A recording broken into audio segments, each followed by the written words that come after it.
পরিবারের মানুষজনদের আসলে কি ভূমিকা পালন করা উচিত বলে আপনি মনে করেন? আসলে যেটা বললেন যে পোস্টপার্টাম যে সময়টা, এই সময়টা আসলে খুবই সেন্সিটিভ। আপনি যে কোনো সমাজ মানে যে কোনো স্তরের কথাই বলেন না কেন, নিম্নবিত্ত থেকে শুরু করে উচ্চবিত্ত, আপনি দেখবেন যে আপনার আশেপাশে তাকালেও আপনি অনেককেই দেখবেন এই সমস্যায় ভুগছে। এবং আমার নিজের প্রেগনেন্সির পরেও কিন্তু আমি একটা কঠিন অবস্থার মধ্যে দিয়ে গিয়েছি।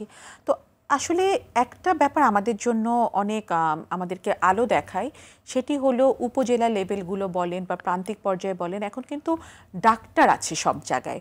এবং এরকম সমস্যা নিয়ে যখন থাকে, আমাদের যে গাইনি কনসালটেন্ট মোটামুটি সব জায়গাতেই আছে, তারা কিন্তু খুব সুন্দরভাবে কাউন্সেলিং করে। এবং এটি প্রত্যেকটি ক্ষেত্রে, আমি এই প্রোগ্রামে আসার আগেও আমার গাইনি কনসালটেন্টের সাথে কথা বলছিলাম, আমরা এটা নিয়ে আলোচনা করছিলাম যে খুব সুন্দরভাবে ইভেন আমাদের মেডিকেল অফিসার যারা আছে তারাও কিন্তু ট্রেনিং প্রাপ্ত।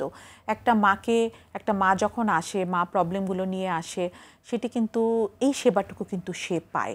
তবে যেটা বললেন যে পরিবার, যে শুধুমাত্র হাসপাতাল থেকে সেবা নিয়ে গেলেই কিন্তু ব্যাপারটা শেষ হয়ে যায় না।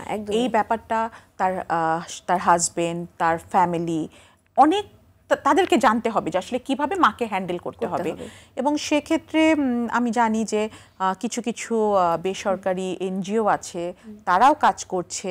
এবং উঠান বৈঠক, আপনি জানেন যে মাদেরকে নিয়ে, মাদের স্বাস্থ্য সেবার জন্য, বাচ্চাদেরকে নিয়ে, মানে বাচ্চার হেলথ নিয়ে, মার হেলথ নিয়ে আমরা কিন্তু উঠান বৈঠক করে থাকি বিভিন্ন বাসায় গিয়ে।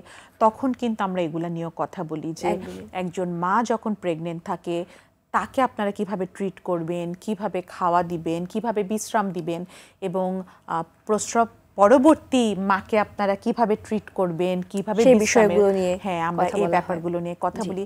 এবং এখন কিন্তু অনেকটুকু কমেছে, আগের চেয়ে অনেকখানি